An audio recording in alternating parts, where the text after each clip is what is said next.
우리 옆에 있는 분과 인사합시다. 우리는 승리했습니다. 마라톤을 아무리 1등으로 달리다가 마지막 결승골 라인에 서 있는데도 넘어지면 여러분 1등이 아니에요. 오늘 마지막 이런 결승 라인을 다 이제 통과하신 분들입니다. 그래서 마지막이 중요한데 오늘 오신 분들 늘 승리하며 살아가는 우리의 신앙과 믿음이 되기를 바랍니다. 제4차 산업혁명의 키워드를 첫째는 융합시대다. 하여튼 그 단어만 우리가 좀 기억을 했으면 좋겠어요. 융합의 시대일 거고 인공지능 시대, AI 시대가 도래될 것이다. 그래서 모든 것이 직관지식이 우선될 것이다. 직관지식을 위해서는 모든 게 다 초연결성으로 연결된 네트워킹 시대에 우리가 살게 될 것이다. 그러면 그것이 가상현실이 현실처럼 느껴지는.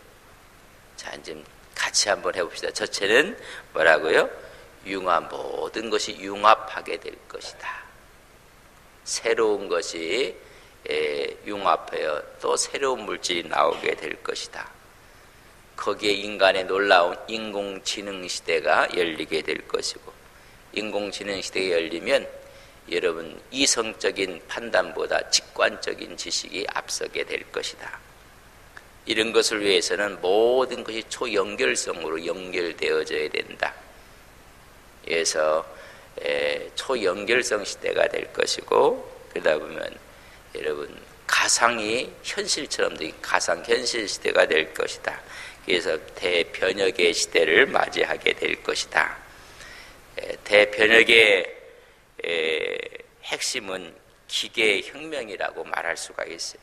새로운 혁명이 일어나게 될 것이다.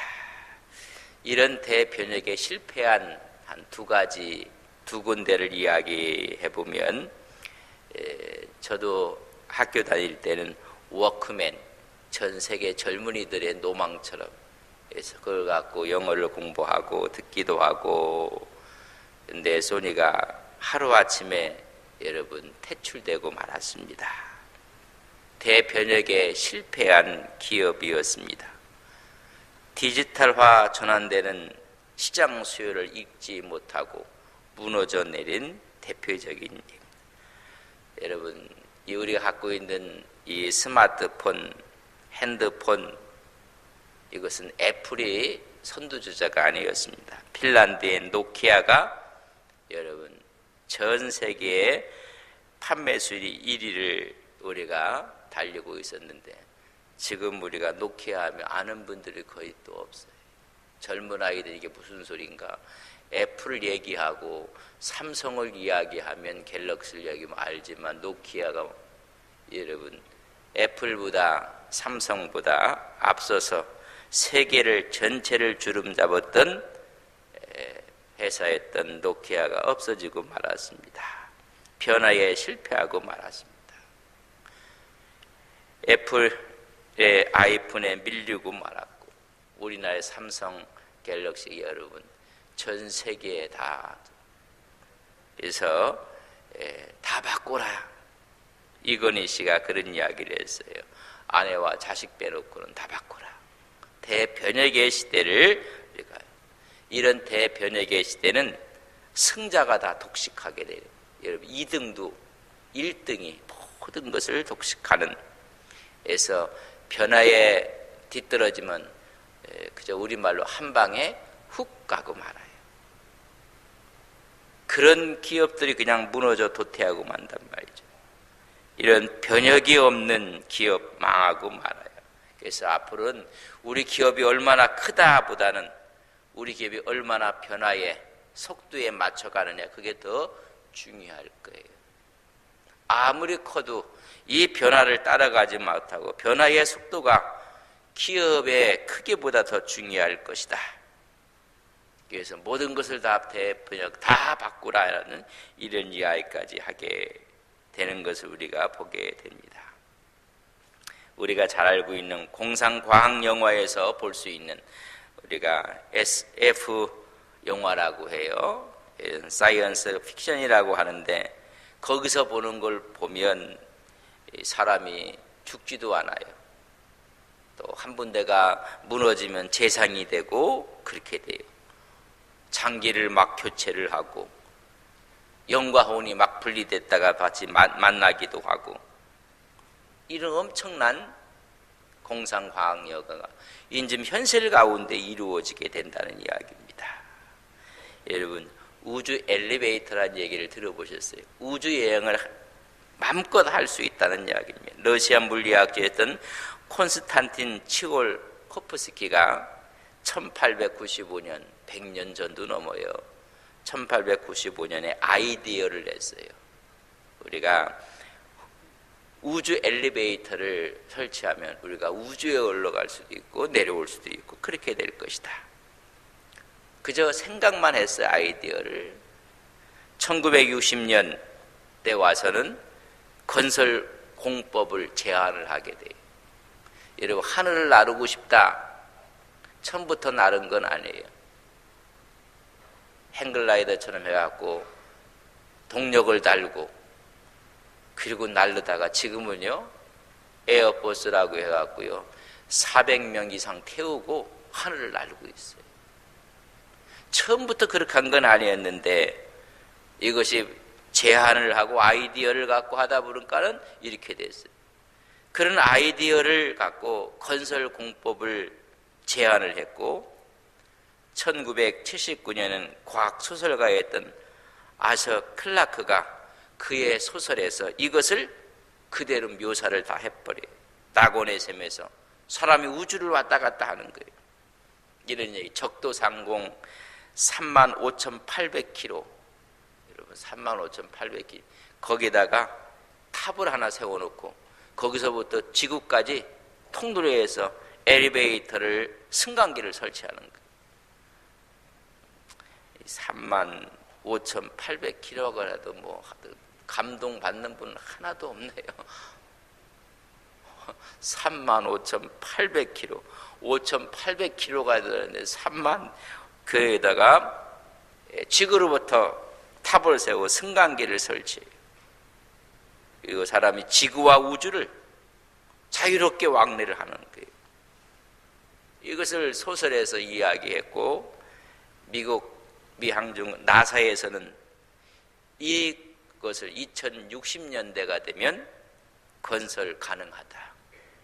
2060년대까지 사십시오고 2060년대까지 이런 발표한 대변혁의 시대가 그러니까 한 사람의 생각이 엄청난 것을 위해서 나사에서는 가능성이 있다.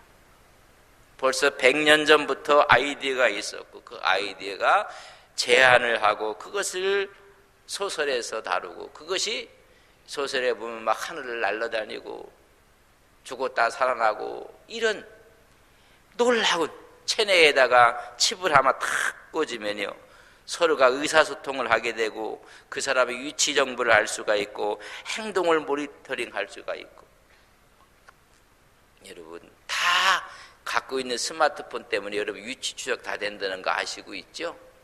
이젠 체내에다 칩을 하나 꼽아놓고 그래서 그 칩이 내 건강을 스캔하는 칩으로 장치를 하게 되면 내 몸의 모든 것들을 다 읽어내게 돼서 음식은 이렇게 먹어야 되고 약은 이렇게 써야 되고 이렇게 다 하나하나 다 이야기를 하게 돼요. 여러분 바이오 시대가 도래하면 유전자를 읽는 시대에서 유전자를 편집하는 시대로 바뀌어질 것이다. 편집이라는 이야기는 많이 들은 이야기 이것저것 편집을 할 것이다. 그래서 병든 유전자가 있으면 가서 잘라내요. 그 유전자를 잘라내고 그리고 그렇지 않은 유전자들 거기다 갖다 편집을 하는 거예요. 이런 무서운 시대가 되게 될 것이다. 그래서 난치병을 치료하고 장기가 상했으면 3D 프린터로 인공 장기를 찍어내 편집해서 여러분 유전자 가위라는 이야기를 들어보셨어요? 그래서 잘못된 유전자를 다 잘라내고 새로운 유전자를 붙이고 자르고 붙이고 교정하는 유전자 가히 시대가 될 것이다. 이것은 신의 영역이에요. 그래서 다 편집을 하고 키도 맘대로, 여러분 좀 더 있으면 키도 더 클 수가 있어요. 키도 맘대로 조절이 되고, 머리카락 색깔이 흑인들은 막 그런 그것도 우리가 변형시킬 수 있고, 외모도 지능도 유전자 가위로 전부 다 잘라내고 편집하고 인간 배열을 통해서 그것이 가능해지게 될 것이다. 여러분 대표적인 시대가 온다는 얘기예요. 유전자 가위는 DNA 서열이 있는데 그 서열을 수정하기도 하고 삽입하기도 하고, 이런 무서운 세상, 대변혁의 세상이 될 것이다. 그래서 사람을 의체로 만들 것이다. 그 말은 금속이나 플라스틱 등 기계를 붙여서 신체의 기능을 하고 보완하고는 육체, 그것을 우리를 의체라고, 인공의체를 만들게 될 것이다. 그래서 질병이 정복되게 될 것이다. 이런 모든 것을 미리미리 스캔해서 진단하고 새롭게 유전자 가위로 잘라내고 새롭게 해서 어느새 영원 불멸의 시대가 오게 될 것이다. 그래서 죽고 싶어도 죽지 못하는 그런 시대가 오게 됐다. 전 구글의 최고 경영자였던 빌 마리스는 인간의 수명에서 500세까지 갈 수 있다. 공상 같은 이야기예요. 달나라를 가고 별나라를 가고 공상 같은 이야기예요. 여러분 500세까지. 수명 연장 전문가였던 영국의 오브리드 그레이는요, 수명을 1000년까지 갈 수 있다. 이야기에도 뭐 잠을 못 자셨나요? 하나도 놀라는 분도 옆 사람에게 1000년까지 살 수 있답니다. 시작. 그러니까 성경에는 무슨 왕국을 얘기해요? 1000년 왕국을 이야기해. 1000년 왕국을. 상상이고 가상이지만은, 지금은 아직 아니지만은, not yet. 그러나 이미 오고 있는 시대에 우리가. 그러니까 제가 모세가 120살 살았으니까 저는 겸손하게 여호수아처럼 110세를 살았으면 좋겠다. 제가 교만이 아니에요. 이 성경이, 이 과학이 발달하면서 유전자 가위라는 것을 해서 여러분 떼어내고 잘라내고 새롭게 편집하고 새롭게 한다. 그가 말하기를 우리가 골동품 비싼 것은 너무나 잘 관리하잖아요. 그래도 이게 100년이 되고 1000년이 되고 2000년이 돼도 그대로 있잖아요. 자동차를 잘 관리하듯이 우리 몸을 그렇게 관리하면 여러분 500세니 1000세가 가능하다. 그래서 1000년 왕국 시대라는 이야기가 그저 맹랑한 시대가 아니란 말이죠. 대변혁, 이미 성서는 앞서 다 이런 것들을 줄기세포를 연구해서 일본에 가서 줄기세포에 대해 연구해서 주사도 맞는다고 하는데 그런 수준이 아니라 이것을 연구해서 여러분 고장난 부품을 고쳐 차를 수리하듯 우리 몸에서 고장난 장기 손상을 죽어가는 환자를 저체온 가사 상태로 만든 다음에 그래서 문제 장기를 교체하고 여러분 유전자 가위로 인해서 잘라내고 고쳐내 다 해서 그것이 상용되어지는 시대가 되기도 할 것이다. 여러분 생각의 속도는 빛의 속도보다 빠른 거예요. 빛의 속도가 얼마나 빠른지 몰라요. 지구를 7광의 반씩 똑딱할 사이에 도는 엄청난 속도보다 여러분 생각의 속도는 더 빠른 거예요. 그것처럼 이런 대변혁 저체온 가사 상태로 만든 후에 막 재단해버리는 거예요. 그래서 그런 가설이 성립될 수가 있습니다. 여기서 중요한 것은 우리 크리스찬들이 선악과를 따먹은 아담과 하와가 범죄한 상태에서 영원히 살 수 있는 생명나무를 따먹으려고 하는 인간이 되고 말았다는 것입니다. 범죄한 아담과 하와가 생명나무를 먹어 영생할까 봐 쫓아내버리고 말았어요. 영원히 살 수 있는 에덴 동산은 생명나무를 먹으면서 살 수가 있었는데 범죄한 인간이 생명나무까지 먹어 영생할까 봐 하나님이 추방한 거예요. 추방한 인간이, 죄의 상태에 있는 인간이 생명나무 과실을 먹는 것과 같은 현상이 벌어지게 될 것이다. 여러분, 죄인된 몸으로 영생한다는 것은 모두에게 저주예요. 선한 사람, 하나님의 영을 갖고 하나님의 형상을 받은 사람들이 영생을 해야 되는데, 그래서 말씀을 드려 가상현실이면 모든 그 인류에 종말이 오게 될 것이고 인류에 엄청난 누를 끼치게 될 것이다. 죄 문제가 해결된 사람이 천년 왕국의 복을 누리지만은 죄 문제가 해결되지 않은 사람들이 하면 이것은 종말이고 파국이라는 이야기. 우리는 주님 재림하셔서 주님과 함께 천년 왕국에서 왕노릇할 것을 믿습니다. 성경이 그렇게 이야기했는데 과학은 뒤따라가며 죄 지은 인간들이 대변혁의 시대에 이런 상상과 현실이 다가오는 시대. 그렇다면 오늘 성경 말씀을 보세요. 대변혁의 시대에 난류와 난리의 소문이 날 것입니다. 오래 살고 오래 모든 것이 하는 것이 이 세상을 유토피아를 만드는 것이 아니라 오늘 24장 6절에 보면 모든 것을 대변혁이 다가오는 난류와 난리의 소문을 나게 할 것이라고 성경은 지금 이야기해주고 있습니다. 정말 엄청난 일이 벌어지는 것입니다. 적그리스도가 통치하는 대변혁의 시대가 될 것이라고 말씀해주고 있는 것입니다.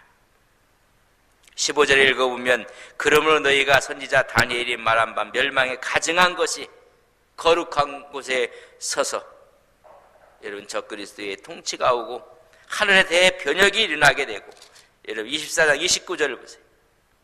24장 29절 우리 같이 읽습니다. 시작. 그날 환난 후에 즉시 해가 어두워지며 달이 빛을 내지 아니하며 별들이 하늘에 떨어지며 하늘의 권능이 다 흔들리게 될 것이며 하늘의 대변혁이 일어나고 온 우주의 새하늘과 새 땅에 대변혁의 시대를 맞이하게 될 것이. 계시록 22장 1절. 그때 성도들의 유치는 계시록 20장 4절에 보면 이 땅에서 그리스도와 함께 왕노릇하게 할 것이다. 천년 왕국이라는 이야기 가운데 여러분 이미 과학은 제4차 산업혁명의 과학은 500세까지 1000세까지 천년을 살게 할 수 있는 가능한 가설을 세우고 있는 시대. 그럼 성서가 말하는 천년왕국은요, 여러분 현실이라는 이야기. 우리의 주와 함께 천년왕국하는 그런 시대가 오게 될 것이다. 그래서 요한계시론 대변혁을, 대격변을, 하늘의 변혁, 땅의 변혁, 영적인 세계의 대변혁을 이야기한 책이에요. 이 변혁의 중심에 누가 있어요? 어린 양 신부가 되는 하나님의 종들이 있다는 것을 여러분 인식하고 아셔야 됩니다. 이 대변혁의 시대에 그럼 교회는 하나님의 진리의 말씀 앞에, 복음의 진리 앞에 여러분 더 그 말씀을 붙잡고 살아야 된다는 것을 우리에게 말씀해 줍니다. 이런 대변혁이 올 때 하나님의 본질을 붙잡고 살아야 돼요. 이 변혁의 시대에 본질을 잊어버리면 여러분 소니와 노키아가 한 방에 훅 갔던 것처럼 공룡 같은 단체 교회도 그저 훅 하고 말아요. 그래서 성서는 말하길 새 술은 새 부대에, 새 포도주는 새 부대에 넣으라고 이야기해요. 주님이 이 땅에 오셨건만 유대인들은 헌 부대를 갖고 새 포도주를 담으려고 했더니 담을 수가 없어요. 낡은 부대로 주님의 복음을 담을 수가 없었습니다. 새 포도주 같은 주님의 말씀, 구원의 복음, 예수님의 복음을 담지 못해서 낡은 부대가 돼서 유대인들이 버림을 받고 말아요. 새로운 변혁의 시대에 낡은 것을 갖고 있으면 여러분 교회도 더 본질되게 하기 위해서는 바뀌어야 될 부분들을 바꿔야 돼요. 여러분 우리가 하나님 신앙, 예수님 신앙, 성령의 역사의 신앙 외에는 여러분 다 우리가 입고 있는 옷들이에요. 그 옷을 바꾸지 아니하면 그 옷에 갇혀갖고 복음이 변질되고 말아요. 썩어가는지도 모르고 스스로 무너지는 줄은 모르고 무너지는 거예요. 우리가 이런 시대에 살아갈 때 핵심이 무엇인가를 더 간직해야 돼요. 그래서 이런 4차 산업혁명 시대의 대변혁의 시대에 우리의 관점과 해석을 하나님의 말씀 가운데 두고 살아가는 우리의 신앙, 우리의 믿음이 되기를 주님의 이름으로 간절히 바랍니다. 더 본질을 붙잡고 진리와 십자가와 주님의 재림을 더 붙잡아야 돼요. 근데 이것을 붙잡지 않고 비본질적인 것을, 물질을 붙잡고 명예를 붙잡고 자리를 붙잡고, 그럼 우리도 모르는 사이에 스스로 내려앉고 말아요. 이미 유럽 교회가 여러분 내려앉고 말았어요. 미국 교회가 여러분 주저앉고 있는 중이에요. 하나님의 말씀의 역사가 아니라 종교다원주의로 가고 이런 문제가 생기는 거예요. 인본주의로 가고 율법주의로 가고, 우리가 하나님의 본질을 더 분명히 붙잡을 때 이 시대를 우리가 이길 수 있는 희망을 이야기할 수가 있어요. 모두가 새로운 세계를 맞이해서 우리가 믿음도 좀 폭을 넓히고, 그렇다고 해서 하나님의 예수님 외에는 구원이 없습니다, 이걸까지 우리가 흔들자는 이야기가 아니에요. 수많은 이야기도 예수 외에는 구원이 없습니다. 예수님만이 구원인 것을 우리는 믿습니다. 그 외 모든 것에 대해서 새로운 변화가 할 때 거기에 맞춰서 하나님 복음을 붙잡고 나가야 돼요. 근데 오늘 말씀을 붙잡고 가십니까? 복음을 붙잡고 가십니까? 믿음을 붙잡고 가십니까? 아니면 사회의 상황과 여건을 붙잡고 가십니까? 잘못된 것을 붙잡을 때 여러분 모든 힘을 다 잃어버리게 되는 것입니다. 여러분 믿음을 붙잡고 승리하는 우리의 모든 신앙이 되시기를 주님의 이름으로 간절히 바랍니다. 대변혁의 시대에는 어떤 일이 벌어질 것인가? 융합 지식 시대가 될 거예요. 그리고 인공지능 시대가 될 것이고, 직관의 시대가 될 것이고, 초연결성의 시대가 될 것이고, 가상현실 시대가 될 것입니다. 그렇지만 그 하나님의 말씀을 붙잡고 성서가 이미 이야기했던 모든 개념들이 4차 혁명 시대에 다 들어와 있다는 거예요. 저는 이것을 책을 보면서 세상의 인간의 수명을 1000년까지, 그래서 유전자 가위가 생기고 여러분 가능해지는 이야기. 그렇다면 성서가 1000년 왕국 얘기하는 데 대해서 여러분 이건 너무나 쉬운 이해가 가는 거예요. 저 우주 공간에 탑을 세워놓고 엘리베이터로 왔다 갔다 우주를 왔다 가는데 우리가 하늘문을 열어서 하늘로 오르락 내리락 하는, 이 개념은 너무 쉬운 개념이다. 1차 산업혁명 시대에 이런 얘기를 하면 뭐라고 했겠지? 전부 다가 띵, 청량리 정신병원 갔다 입원시킬 사람이라고 할 거예요. 그러나 지금 1차, 2차, 3차, 4차 혁명 시대에 우리가 생각할 수 없는 대변혁의 시대가 지금 오고 있어요.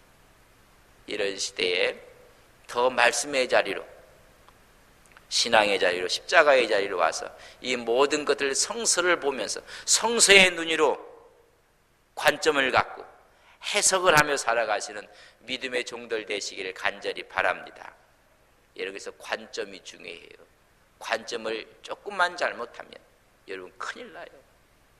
그리고 해석을 잘해야 돼요. 우리가 하나님 말씀에 모든 담에 이런 하나님 말씀을 하나님의 관점으로 우리가 성경을 보고 해석을 하고, 그래서 늘 절망을 이야기하는 것이 아니라 희망을 이야기하고, 우리는 이 땅에 영원한 천년왕국이 있음을 이야기해요. 이거보다 큰 희망이 어디 있어요? 이런 희망을 함께 나누며 살아가는 우리 온 성도님들이 되시기를 주님의 이름으로 간절히 바랍니다. 그래서 예수님이 희망입니다. 말씀이 희망입니다. 기도가 희망입니다. 교회가 희망입니다. 이 희망을 함께 노래하며 승리하는 온 성도님들이 되시기를 주님의 이름으로 간절히 축원합니다. 우리 기도합시다. 대변혁의 시대, 제4차 산업혁명 시대에 융합지식, 인공지식, 직관지식, 초연결성, 가상현실 시대, 대변혁의 시대를 맞이하며 하나님 우리의 희망이 다른 데 있는 것이 아니었습니다. 예수가 희망입니다. 말씀이 희망이었습니다. 기도가 희망입니다. 교회가 희망입니다. 이 시대에 우리 교회가 희망이 되게 하옵소서. 그래서 내일 희망의 축제를 함께 희망의 대회에 함께 동참하고 우리가 권하고 결과를 하나님께 맡기며 우리가 걸어가는 것입니다. 하나님,